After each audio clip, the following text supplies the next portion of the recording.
Thanks for tuning in to Winners Round 3 of the Pokémon Scramble.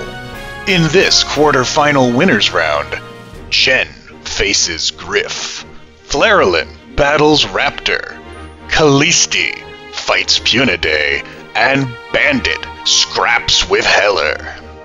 The first match of Winners Quarters will be Jen versus Grif. Jen's team has had little trouble thus far in the tournament, relying heavily on Drakovish's Vicious Wrens to destroy opponents. Jen has now added Jinx to the fold, bringing a much-needed special attacker onto the team.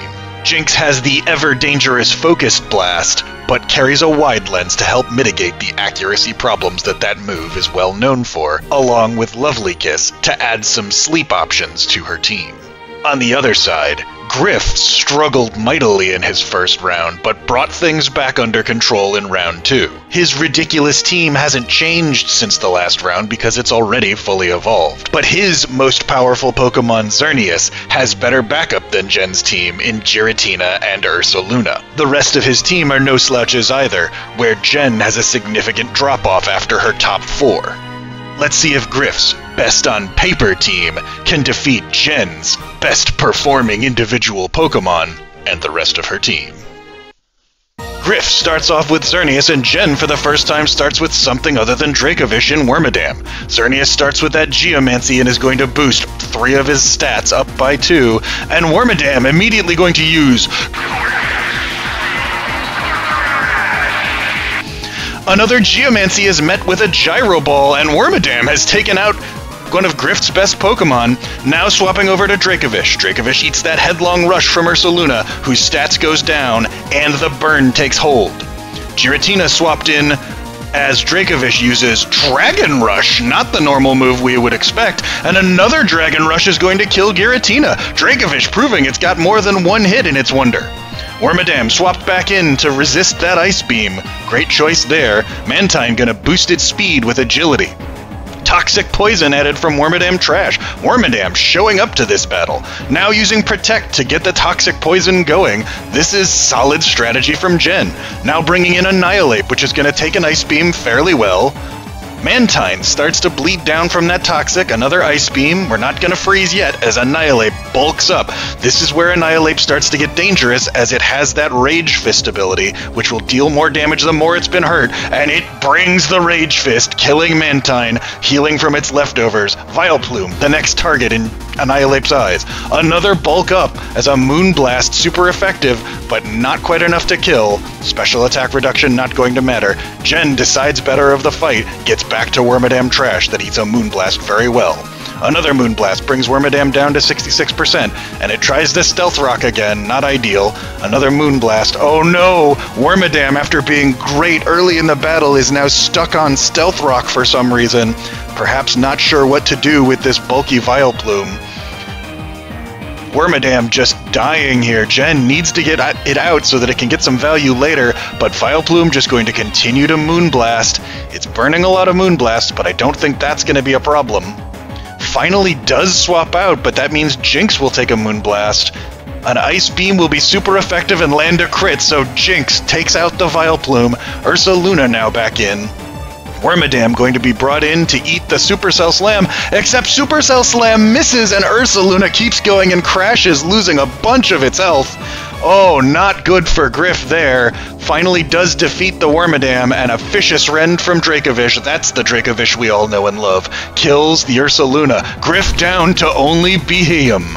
Vicious Wren is going to kill it, and Jen, once again having lost only a single Pokemon, despite having 6 or 7 turns of doing nothing with Wormadam Trash, defeats Grif handily, taking the villain of the tournament down into the loser's bracket and carving out her own legend as the team to beat in this tournament. Jen did a great job here, used all of her valuable Pokemon, kept the little ones on the bench. Dracovish proved that it had more than just Vicious Wren in its arsenal. Annihilate used some bulk ups, used that Rage Fist. Jinx came in, got some Ice Beams in. Wormadam did a great job until the Stealth Rocks incident happened, but still, overall, a dominating performance. Grif, losing Xerneas while trying to greed for Geomancies, missing a Supercell Slam, and having Giratina outsped and dragon hit by Dracovish. Oh, not a good round for him. We'll see if he can make the comeback from the loser's bracket. Quite the battle. Moving on to our next battle, Flarolyn faces Raptor. Flarolyn's team, now fully evolved, has Scolipede as its final evolution. We've seen some issues this tournament, with Scolipedes in particular having gained speed boosts from their abilities and then wasting them by swapping out. Let's see if Flarolyn is able to handle this bug a little better than others. Her team's power still rests largely in that Blood Moon Ursaluna, though there are other threats alongside it, the dark types of Mabostiff and Guzzlord particularly. Raptor still has several evolutions left to go, but has chosen to evolve Shiftry this time around, with the Dark and Grass type holding a Life Orb and carrying Swords Dance, meaning it can be a brutal damaging opponent. Let's watch and find out if Raptor's rampaging Rapscallions can defeat Flarolyn's final form. Raptor starts with Ice Cube and Flarolyn with that new Scolipede. Poison Jab going to be blocked by Ice Face, but it's going to immediately remove that. Ice Face is going to be re-brought out by the Snowscape. Great choice by Raptor there, as Scolipede gets a speed boost but takes away the Ice Face once again. Ice Spinner going to take half off of Scolipede about, and Poison Jab going to hit the Ice Cube again. Ice Spinner going to bring Scolipede down to the red. More speed boosts for Scolipede, not wasting those, which is good. Poison Jab does finally poison Ice Cube, and it's going to eat a Citrus Berry. A critical hit Ice Spinner, crit didn't matter there. Scolipede down, Ice Cube wounded and poisoned. Blood Moon Ursaluna takes about half from the Ice Cube, but Earth Power going to kill it. Ursaluna heals a little and the snow ends. Shiftry comes out, Flarolyn going to swap to Mabostiff, intimidating it down. Leaf Blade lands for 48%. Shiftry loses a little bit of health to its Life Orb and then Sucker Punches. That means Mabostiff is bringing an attack, and it's a super effective one in Play Rough. Shiftry now down. Roserade comes out. Carolyn swaps over to Guzzlord, which eats a Toxic Poison. Dazzling Gleam brings Guzzlord down to 1%, and an Earthquake takes Roserade to the yellow before the Toxic Poison takes Guzzlord down. Mabostiff, Intimidation, not a big deal, but it will take away the White Herb, so that's going to be a problem later if Roserade decides to use Leaf Storm. Another down on Flarolyn's side as Lumineon freezes the Poliwrath, then hits an Alluring Voice. Citrus Berry going to work while frozen, but Poliwrath unable to break out, now swapping over to Phantump as Raptor. Alluring Voice hits again as Flarolyn swaps over to Blood Moon Ursaluna. Leech Seed going to slowly tick away at Ursaluna, but that's not a Pokemon you want to be dealing with slowly. Will-O-Wisp also going to burn Ursaluna. Phantump doing its best here as it absorbed that Earth Power pretty well. Ursaluna does have Moonlight though, and neither the burn nor the Leech Seed is going to ramp in damage. It's just going to be constant, so Phantump I'm not sure if can deal with Ursaluna Blood Moon. But Ursaluna seems to think the not very effective Earth Power is the choice against Phantump. This is an interesting counter. I'm not sure why Ursaluna isn't using Blood Moon or something else, but here we are. Ursaluna slowly ticking down. Phantump losing special defense, now swapping to Poliwrath. As a Moonblast happens, Ursaluna takes down the frozen Poliwrath. Roserade now in. Leaf Storm going to take down Blood Moon Ursaluna. That's Flarolyn's best Pokemon out, but Roserade at half special attack and an Ice Beam from Lumineon takes it down. Raptor down to 2 of his last Pokemon as well. A Scald will be resisted by Phantump, and a Leech Seed starts to take away health from Lumineon and give it back to Phantump. Ice Beam super effective into Phantump as another Will-O-Wisp lands, burning Lumineon. I think Lumineon has the damage if it keeps Ice Beaming, and it does. Phantump down, and we're down to just Venipede on Raptor's side. Flarolyn gonna swap over to Kingler as Venipede uses but Kingler able to withstand it and uses a Crab Hammer to take down Venipede. Flarolyn, down to her 2 water types, still swims away with a victory.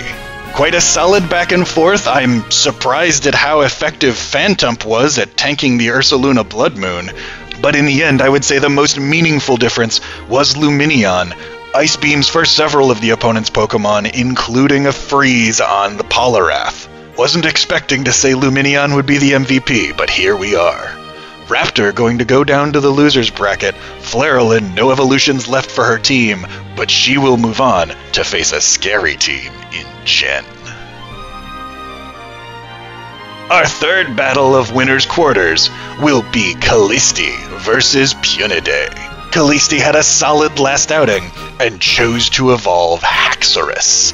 This dragon still holds the Z Crystal for the team, but now has 4 attacking moves and Mold Breaker, so its attacks will not be affected by opponents' abilities. On the other side, Pyunidae's Tepig has evolved into Pignite after clutching the last battle for them. Pignite now has Sunny Day, boosting fire moves and making Trevenant's Harvest ability always work. Both of these teams have a single evolutionary stage left. Both of these teams want to get that by staying in the winners bracket rather than having to face potential elimination down in losers. Let's see which one of them is victorious between Kallisti and Pyunidae. Pyunidae starting off with Galarian Weezing, Kallisti with Haxorus. Haxorus is going to be swapped to Arceus and Strange Steam will land, but no confusion.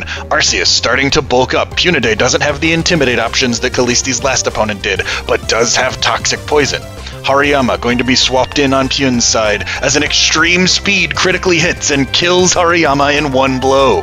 Galarian Weezing brought back in. Extreme Speed lands on that as well, dealing a little over half. Sludge Wave lands, and Weezing gains a little bit of health while Arceus loses it to Toxic Poison. Morgrem swapped in, as is Trevenant. Thunder Wave going to paralyze the Ghost Tree, and Trevenant fully paras, as Morgrem uses a Parting Shot to get itself out of the battle and reduce Trevenant's stats.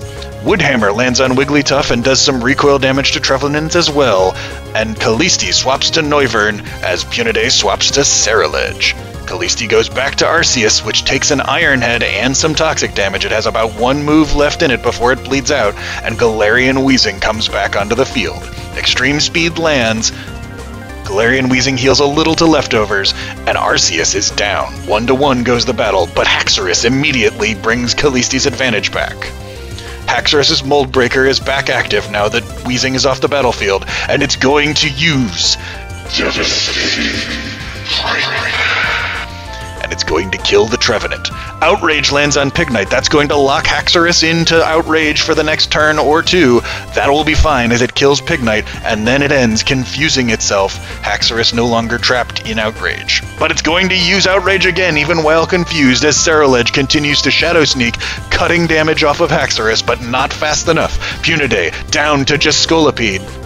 It's faster than Haxorus, and it's going to take it down.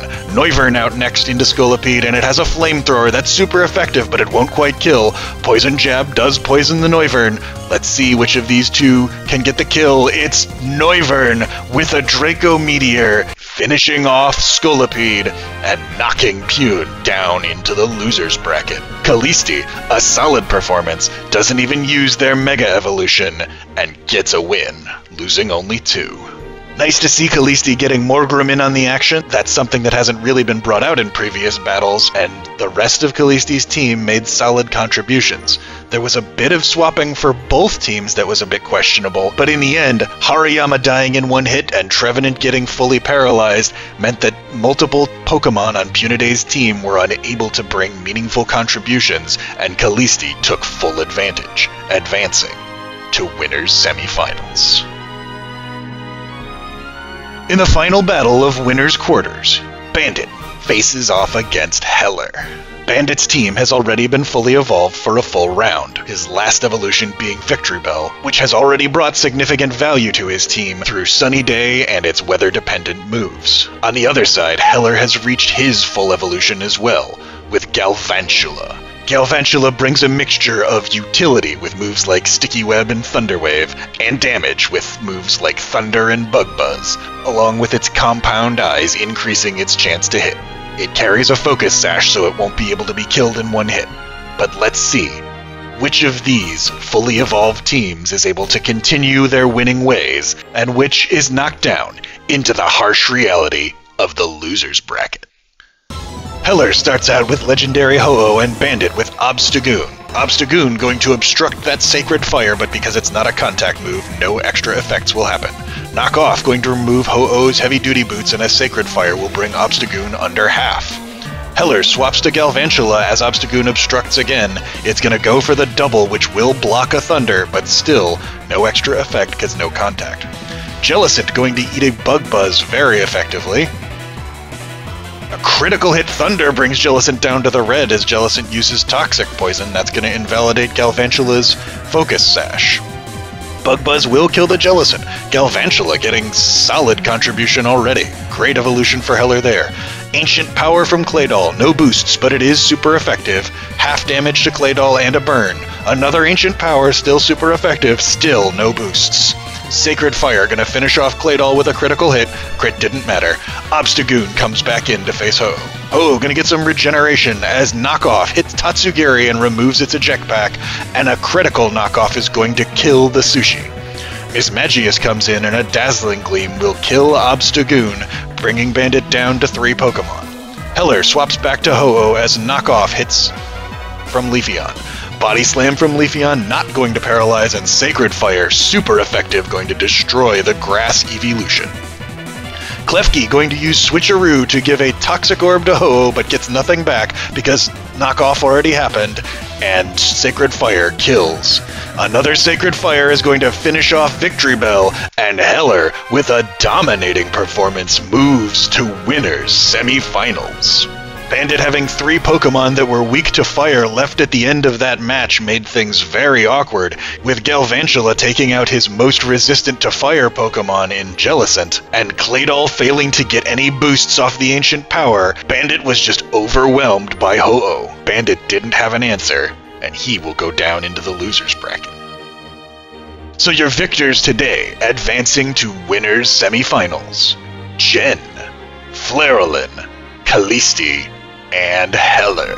Their opponents will go down into the losers bracket to await the winners of these matches: Zadera versus Domo, Diaz versus Mina Sanuki, Ariachiba versus Liquid Courage, and Faded Oasis versus Dutch.